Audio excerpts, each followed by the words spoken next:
الحمد لله نحمده ونستعينه ونستغفره ونؤمن به ونتوكل عليه ونعوذ بالله من شرور أنفسنا ومن سيئات أعمالنا من يهده الله فلا مضل له ومن يضلله فلا هادي له ونشهد أن لا إله إلا الله وحده لا شريك له ونشهد أن سيدنا وحبيبنا ومولانا محمدا عبده ورسوله صلى الله تعالى عليه وعلى آله وأصحابه وبارك وسلم تسليما كثيرا كثيرا. أما بعد فأعوذ بالله من الشيطان الرجيم. بسم الله الرحمن الرحيم. هل أتى على الإنسان حين من الدهر لم يكن شيئا مذكورا إنا خلقنا الإنسان من نطفة أمشاج نبتليه فجعلناه سميعا بصيرا. إنا هديناه السبيل إما شاكرا وإما كفورا. إنا أعتدنا للكافرين سلاسل وأغلالا وسعيرا. إن الأبرار يشربون من كأس كان مزاجها كافورا عينا يشرب بها عباد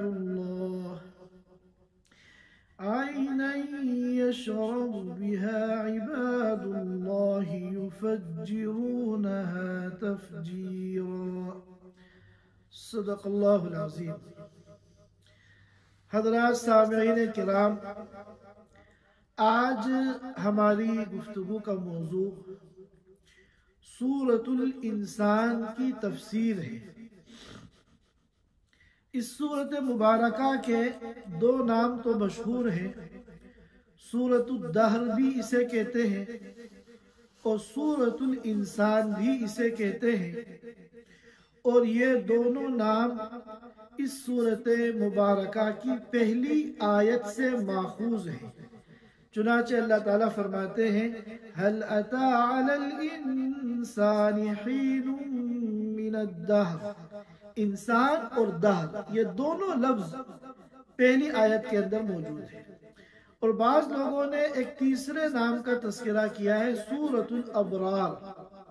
چنانچہ اس سورۃ مبارکہ کی ایک آیت میں آیت نمبر 5 میں ان الابرار یشربون من کأس ابرار کا تذکرہ ہے. یہ سورت مکیہ ہے یا مدنیہ ہے، اس سلسلے میں اختلاف ہے. بعض حضرات فرماتے ہیں کہ یہ سورت مکیہ ہے، اور یہی ابن عباس رضی اللہ تعالی عنہ رئیس المفسرین کا قول ہے. اور بعض حضرات فرماتے ہیں کہ یہ سورت تو مدنیہ ہے، البتہ اس سورت کی آخر کی چند آیتیں وہ مکیہ ہیں.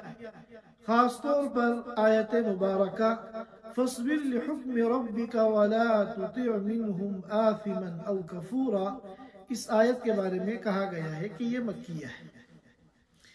یہ قرآن پاک کی ان مبارک صورتوں میں سے ایک صورت ہے جن کی نماز میں تلاوت کا اللہ کے رسول صلی اللہ علیہ وسلم خاص اہتمام فرماتے تھے.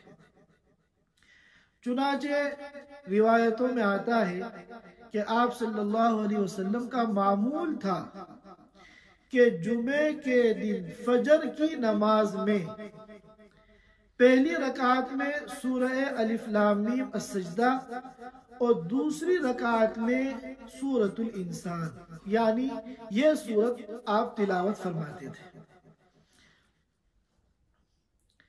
اس سورت مبارکہ کے شان نزول کے سلسلے میں ایک قول تفسیر فتح الرحمن کے اندر منقول ہے کہ حضرت علی رضی اللہ تعالی عنہ ایک مرتبہ رات میں جب کھانے کے لیے بیٹھے تو ایک مسکین اور ایک فقیر آ گیا جو محتاج تھا۔ تو حضرت علی رضی اللہ تعالیٰ عنہ نے اپنا اور اپنی اہلیہ کا اور اپنے بچوں کا جو کچھ کھانا تھا وہ اس فقیر کو دے دیا۔ اگلے دن جب کھانے کے لیے بیٹھے تو ایک یتیم آ گیا جو ضرورت مند تھا۔ تو حضرت علی رضی اللہ تعالیٰ عنہ نے اپنی اہلیہ کا، اپنے بچوں کا جو بھی کچھ کھانا تھا وہ اس یتیم کو دے دیا۔ تیسرے دن ایک اسیر آ گیا، ایک قیدی ضرورت مند آ گیا، تو تیسرے دن بھی حضرت علی رضی اللہ تعالیٰ عنہ نے جو کچھ ان کے گھر میں تھوڑا بہت کھانا تھا، جو ان کو بھی کھانا تھا، ان کی اہلیہ کو بھی کھانا تھا اور ان کے بچوں کو بھی کھانا تھا، وہ سب اس کے حوالے کر دیا۔ تو اس موقع پر یہ سورت نازل ہوئی، اور خاص طور پر اس سورت کی ایک آیت ہے جس میں اس کی طرف اشارہ ملتا ہے، وَيُطْعِمُونَ الطَّعَامَ عَلَى حُبِّهِ مِسْكِينًا وَيَتِيمًا وَأَسِيرًا، کہ یہ لوگ کھانا کھلا دیتے ہیں کھانے کی محبت کے باوجود، رغبت کے باوجود، ضرورت کے باوجود، کس کو؟ مسکینا و یتیما و اسیرا، کبھی مسکین کو، کبھی یتیم کو، کبھی اسیر کو جو قیدی ہے، ضرورت مند ہے۔ بہرکیف، اور ایک واقعہ علامہ قرطبی رحمۃ اللہ علیہ نے اس مبارک سورت کے نزول کے تعلق سے نقل کیا ہے اپنی تفسیر میں کہ اللہ کے رسول صلی اللہ علیہ وسلم تشریف فرما تھے اور چند صحابہ کرام آپ کی خدمت میں موجود تھے، جن میں فاروق اعظم عمر بن خطاب رضی اللہ تعالی عنہ بھی تھے۔ ایک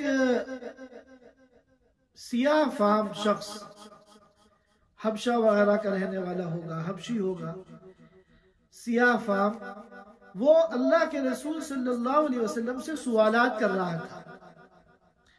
اب سوالات کرنے میں اگر بے اعتدالی ہو تو انسان جو ہے الجھن کھانے لگتا ہے۔ تو اس صورتحال کو عمر بن خطاب رضی اللہ تعالیٰ نے محسوس کیا، تو انہوں نے اس سیاہ فام شخص سے کہا کہ تم اللہ کے رسول کو پریشان مت کرو، زیادہ سوالات مت کرو۔ اللہ کے رسول صلی اللہ علیہ وسلم نے عمر بن خطاب کو منع کر دیا کہ نہیں، اسے مت روکو، یہ پوچھ رہا ہے، اس کو پوچھنے دو۔ چنانچہ پھر اسی موقع پر یہ سورۃ الانسان نازل ہوئی تھی، اور اللہ کے رسول صلی اللہ علیہ وسلم جب یہ سورت صحابہ کرام کو پڑھ کر سنا رہے تھے تو اس سورت کے اندر جو جنت کا تذکرہ ہے، جنت کے جو اوصاف ہیں، جنت کی جو خصوصیات ہیں، جنت کے جو مزے ہیں، جب ان کو بیان کیا، ان آیتوں کی تلاوت کی جن میں ان کا تذکرہ ہے، تو وہ سیاہ فام حبشی وہ اتنا متاثر ہوا کہ اس نے ایک جھرجھری لی اور اسی وقت اللہ کو پیارا ہو گیا۔ اس کی روح نے جو ہے پرواز کر لی اور وہ اس دار فانی سے کوچ کر گئی، اور اس حبشی کا وہیں انتقال ہو گیا۔ اللہ کے رسول صلی اللہ علیہ وسلم نے فرمایا کہ جنت کے شوق نے تمہارے اس ساتھی کی جان لے لی۔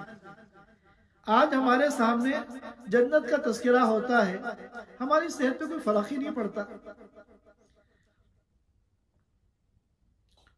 صحابہ کرام کا ایمان ایسا مضبوط تھا کہ جب ان کے سامنے جنت کا تذکرہ ہوتا تھا تو ایسا شوق جنت کا ان کے دلوں میں پیدا ہوتا تھا کہ اس حبشی کے سامنے جب جنت کے اوصاف بیان کیے گئے تو شوق اتنا زیادہ پیدا ہوا کہ یہ اس کے قابو سے باہر ہو گیا، چنانچہ اس کے نے ایک جھرجھری لی اور اسی وقت اللہ کو پیارا ہو گیا۔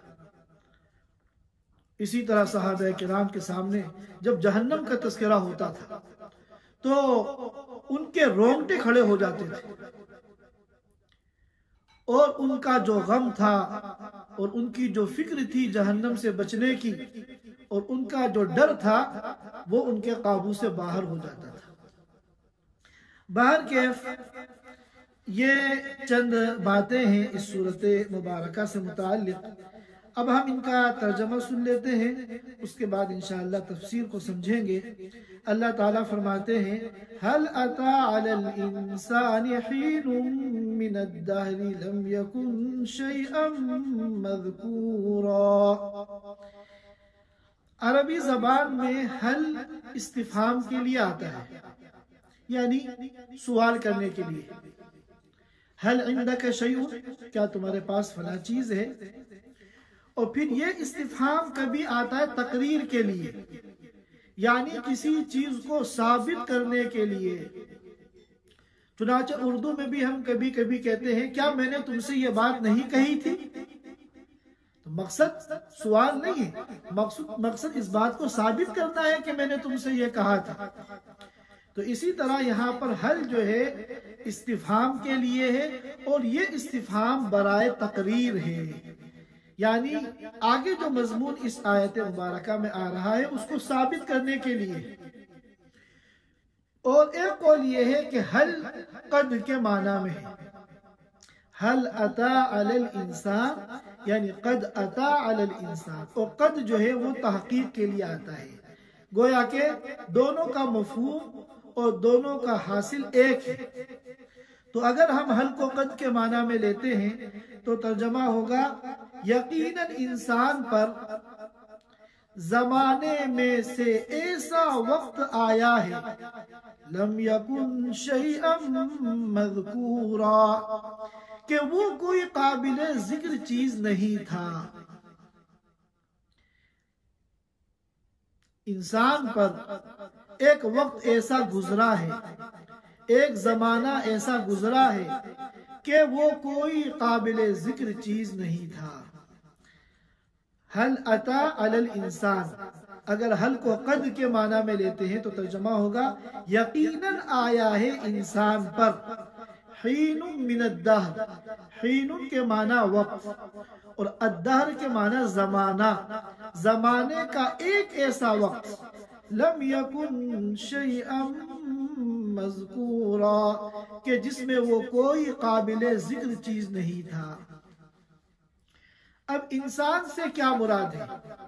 اگر انسان سے خصوصیت کے ساتھ آدم علیہ السلام مراد ہے تو پھر اس کا مطلب یہ ہوگا، جیسا کہ بعض روایتوں میں آتا ہے کہ اللہ تعالی نے جب آدم علیہ السلام کا پتلا بنایا تھا اور ان کا مجسمہ بنایا تھا، مٹی اور گارے سے جب آدم علیہ السلام کا مجسمہ بنایا گیا تھا تو فوراً اس میں روح نہیں ڈالی گئی تھی، بلکہ یہ مجسمہ مکہ مکرمہ اور طائف کے درمیان تقریباً 40 سال تک اسی طرح رکھا رہا۔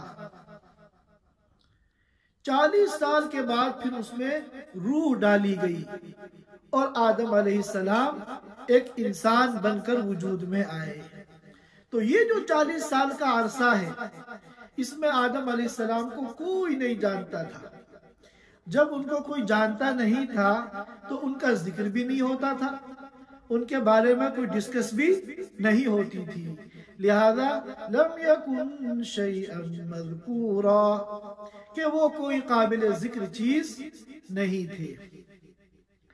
اور اگر انسان سے مراد بنو آدم کو لیا جائے، ساری انسانیت کو لیا جائے، تو ظاہر ہے کہ انسان چاہے جتنا بڑا ہو،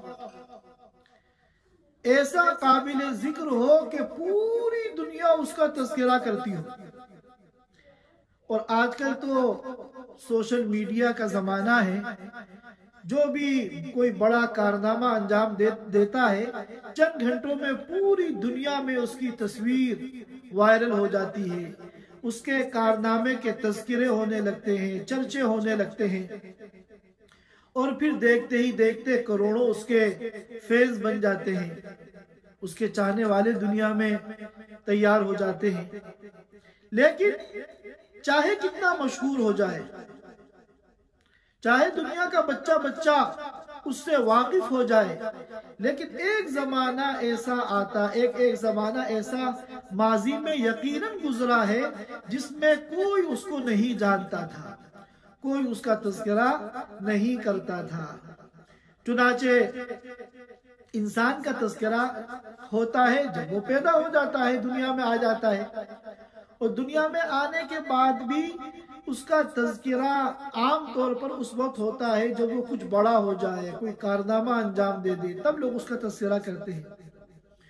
دنیا میں آنے سے پہلے وہ شکم مادر میں تھا، شکم مادر میں آنے سے پہلے وہ نطفے کی شکل میں تھا، نطفے میں آنے سے پہلے وہ غذاؤں میں تھا۔ تو یہ سارے مرحلے ایسے ہیں جہاں انسان کو کوئی نہیں جانتا تھا، لم یکن شیئا مذکورا۔ چنانچہ آج دنیا کے کسی بھی مشہور شخصیت کو آپ اگر غور کریں، اگر 70 سال کی عمر ہے تو 71 سال پہلے کے بارے میں غور کریے، کوئی اسے جانتا تھا؟ کوئی نہیں جانتا، حتیٰ کہ اس کے ماں باپ بھی نہیں جانتے تھے، دادا دادی اور نانا نانی بھی اس کو نہیں جانتے تھے۔ کوئی اگر بہت بڑی شخصیت ہے اور 50 سال اس کی عمر ہے تو 51 سال پہلے اس کے بارے میں آپ غور کریے، لم یکن شیئا مذکورا، کوئی قابل ذکر چیز وہ نہیں تھا۔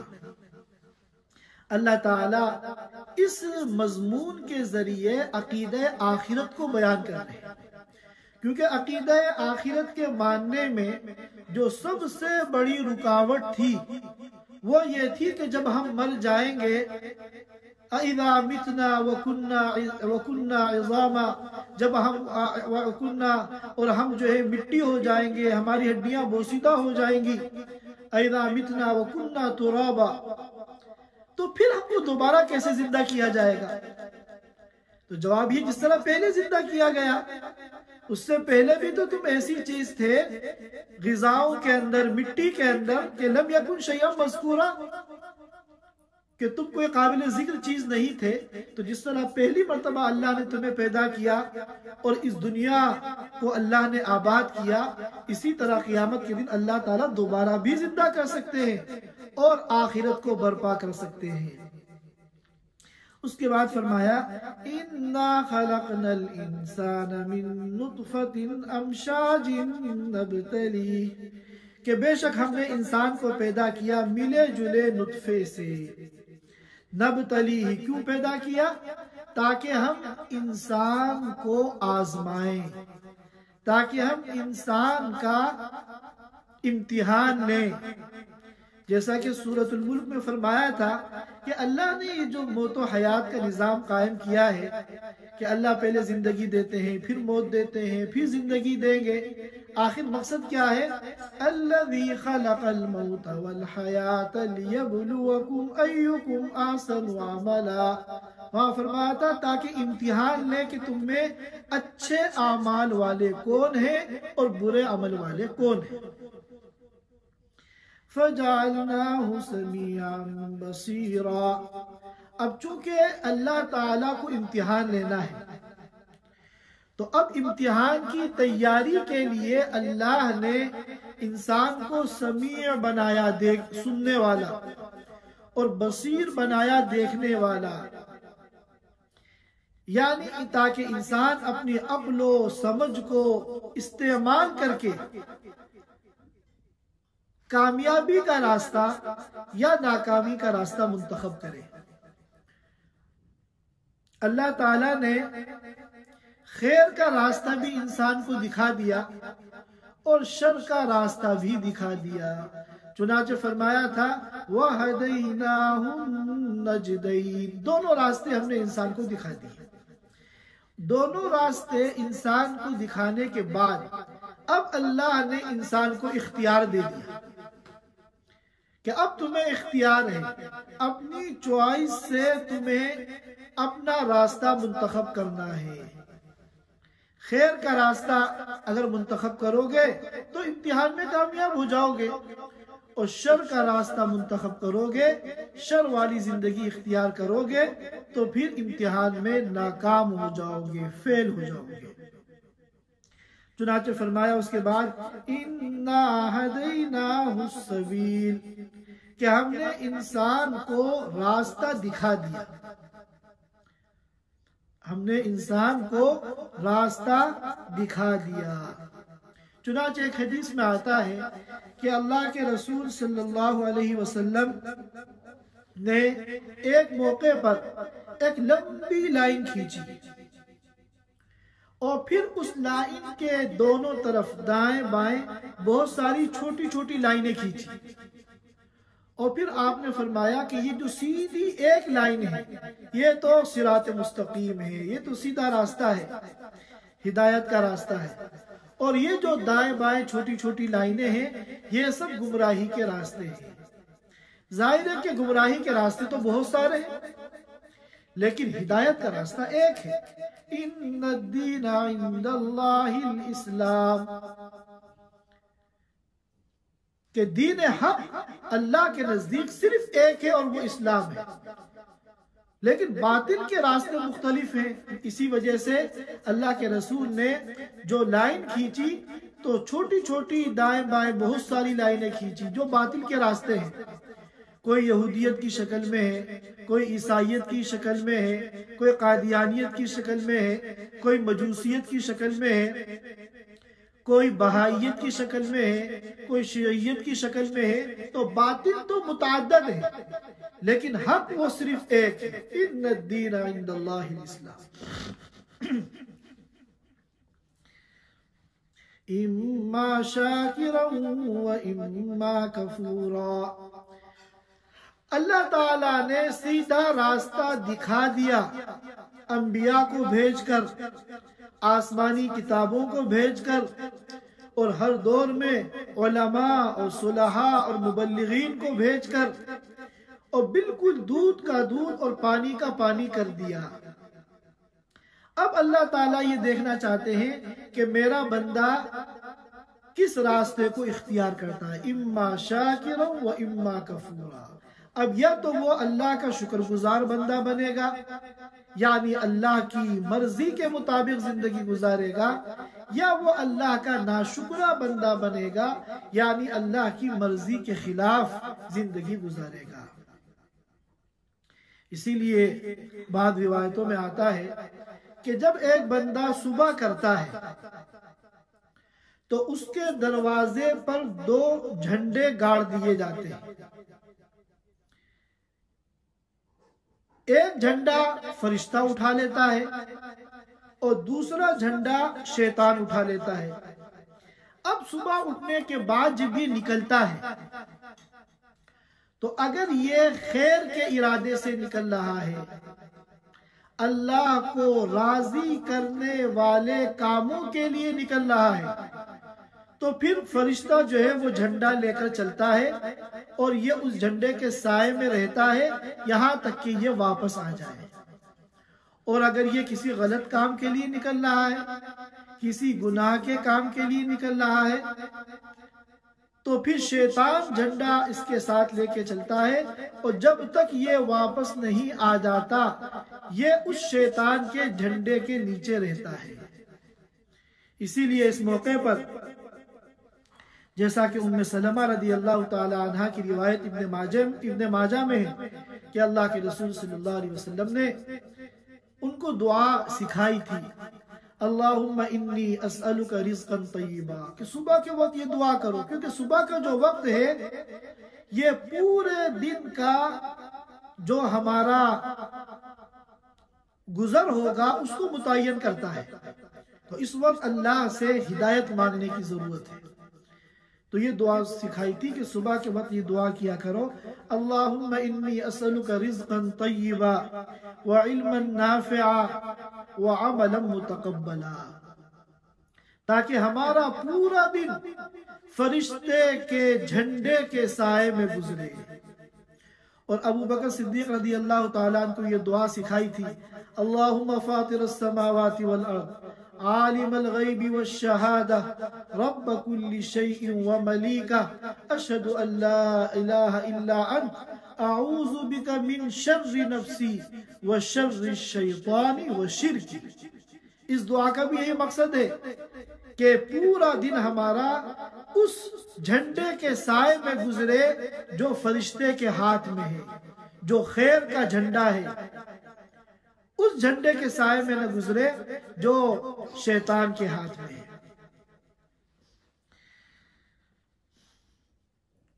اس کے بعد فرمایا اِنَّا أَعْتَدْنَا لِلْكَافِرِينَ سَلَاسِلَ وَأَغْلَالًا وَسَعِيرًا، بے شک ہم نے تیار کی کافروں کے لیے زنجیریں، وَأَغْلَالًا اور بیڑیاں، وَسَعِيرًا اور دہکتی ہوئی آگ۔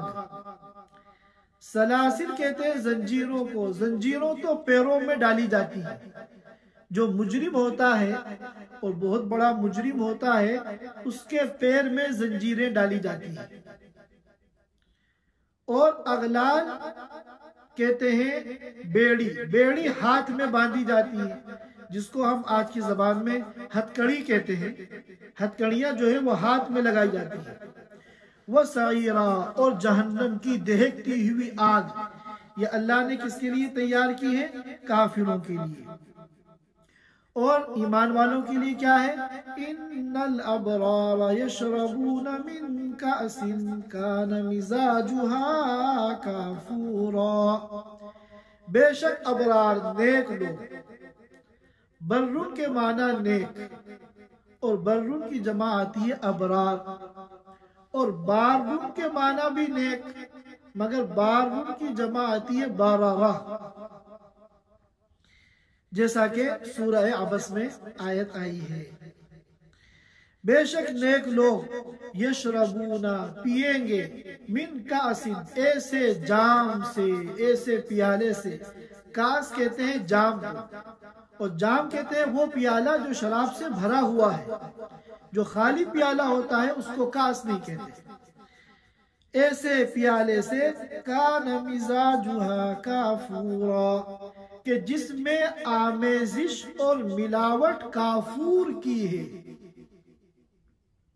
جس میں آمیزش اور ملاوٹ کافور کی ہے۔ اب کافور سے کیا مراد ہے؟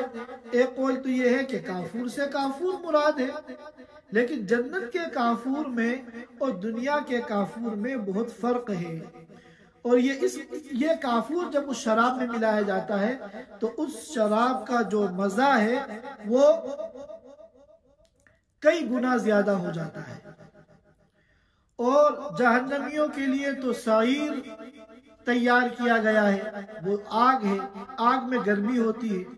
اس کے مقابلے میں جنتیوں کے لیے کافور ملی ہوئی شراب ہے، اور کافور میں ٹھنڈک کا مادہ ہوتا ہے۔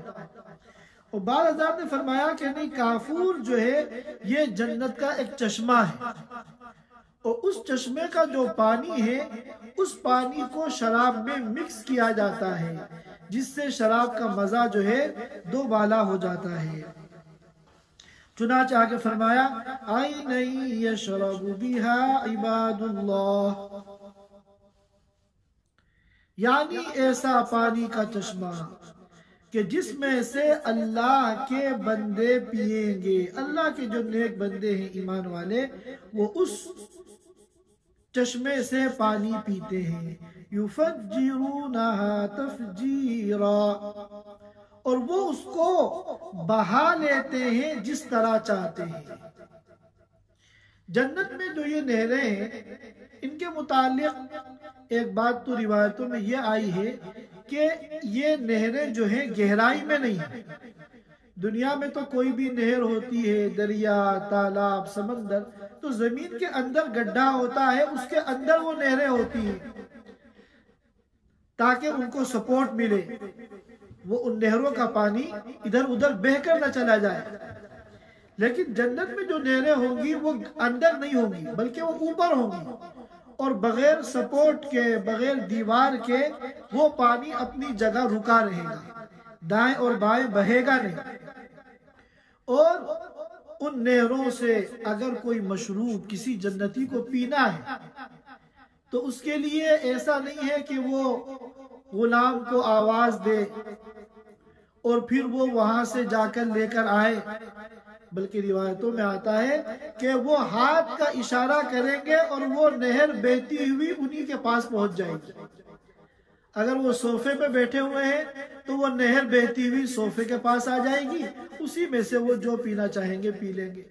وہ جنتی اپنے بیڈ پر ہیں، بیڈ روم میں ہیں، تو وہ ایک ہاتھ کا اشارہ کریں گے، وہ نہر بہتی ہوئی ان کے بیڈ کے قریب آ جائے گی، اس میں سے وہ جو چاہیں گے پیئیں گے. اس کو قرآن نے بیان کیا یفجرونہا تفجیرا. اور اس سے پہلے جو آیت ہے اِنَّا أَعْتَدْنَا لِلْكَافِرِينَ سَلَاسِلَ وَأَغْلَالًا وَسَعِيرًا. اس کے بارے میں نے بتایا تھا کہ سلاسل تو زنجیریں ہیں جو پیروں میں ڈالی جاتی ہیں، اور اغلال وہ ہتھکڑیاں ہیں جو ہاتھوں میں باندھی جاتی ہیں. تو حضرت ابو الدرداء رضی اللہ تعالیٰ عنہ جو بڑے جلیل القدر صحابی ہیں، وہ فرماتے تھے ارفعوا هذه الأيدي إلى الله جل ثناؤه قبل أن تغل بالأغلال. آج ہمارے ہاتھ کھلے ہوئے ہیں، لہذا آج موقع ہے ہمارے پاس، ان ہاتھوں کو اٹھاؤ اور اللہ سے مانگو قبل اس کے کہ ان ہاتھوں میں بیڑیاں پڑ جائیں اور پھر یہ ہاتھ اٹھنے کے قابل نہ رہیں. لہذا ہم سب کو چاہیے کہ آج ہمارے ہاتھ کھلے ہوئے ہیں، ہمارے پاس موقع ہے، ہم ان ہاتھوں کو اللہ کے سامنے اٹھائیں اور اللہ سے مانگیں، اپنے لیے بھی مانگیں اور اپنے گھر والوں کے لیے بھی مانگیں اور پوری امت کے لیے مانگیں. اور خاص طور پر پوری دنیا میں ہمارے جو مسلمان بھائی ظلم و ستم کا نشانہ بنائے جا رہے ہیں اور ان کے اوپر بڑی بڑی آفتیں اور مصیبتیں ان کے اوپر آ رہی ہیں، ظلم کے پہاڑ ان کے اوپر توڑے جا رہے ہیں، ہم ان ہاتھوں کو اللہ کے سامنے اٹھائیں اور اللہ تعالیٰ سے ان کے لیے عافیت اور خیریت، نصرت اور کامیابی کی دعائیں کریں. ایک مرتبہ ہم ترجمہ اور اس کا سن لیتے ہیں. هل أتى على الإنسان حين من الدهر لم يكن شيئا مذكورا. یقیناً انسان پر زمانے میں سے ایک وقت ایسا آیا ہے کہ وہ کوئی قابل ذکر چیز نہیں تھا. اِنَّا خَلَقْنَا الْإِنسَانَ. بے شک ہم نے انسان کو ملے جلے نطفے سے پیدا کیا تاکہ ہم اس کا امتحان لیں. فَجَعَلْنَاهُ سَمِيعًا بَصِيرًا. چنانچہ ہم نے اس کو امتحان کے قابل بنایا. امتحان کے قابل کیسے بنایا؟ ہم نے اس کو سننے والا، دیکھنے والا بنایا تاکہ وہ اپنی عقل سمجھ کو استعمال کر کے اپنا راستہ منتخب کرے. اِنَّا هَدَيْنَاهُ السَّبِيلَ. بے شک ہم نے انسان کو راستہ دکھا دیا. اب یا تو وہ شکر گزار بن جائے گا یا ناشکرا بن جائے گا. اِنَّا أَعْتَدْنَا لِلْكَافِرِينَ سَلَاسِلَ وَأَغْلَالًا وَسَعِيرًا. بے شک ہم نے تیار کی ہیں کافروں کے لیے زنجیریں اور بیڑیاں اور جہنم کی دہکتی ہوئی آگ. ان الابرار یشربون من کأس کان مزاجها کافورا. بے شک نیک لوگ ایسے پیالے سے پیئیں گے کہ جس میں ملاوٹ کافور کی ہے، یعنی ایسے چشمے کی کہ جس میں سے اللہ کے نیک بندے پیتے ہیں. یفجرونہا تفجیرا. جس کو وہ جس طرح چاہتے ہیں بہا لیتے ہیں.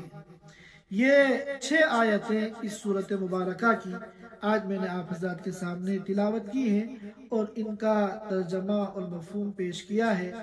اللہ تعالی ہم سب کے اندر جنت کا ایسا شوق پیدا کر دے اور جہنم کا ایسا ڈر پیدا کر دے کہ ہماری زندگی، پوری ہماری زندگی اللہ کی مرضی کے مطابق بن جائے. سبحان اللہ وبحمدہ سبحانک اللہم وبحمدک نشہد ان لا الہ الا انت نستغفرک ونتوب الیک. جزاک اللہ خیر مفتی صاحب. Thanks for watching. Don't forget to like, comment, share and subscribe to Al Wahid channel.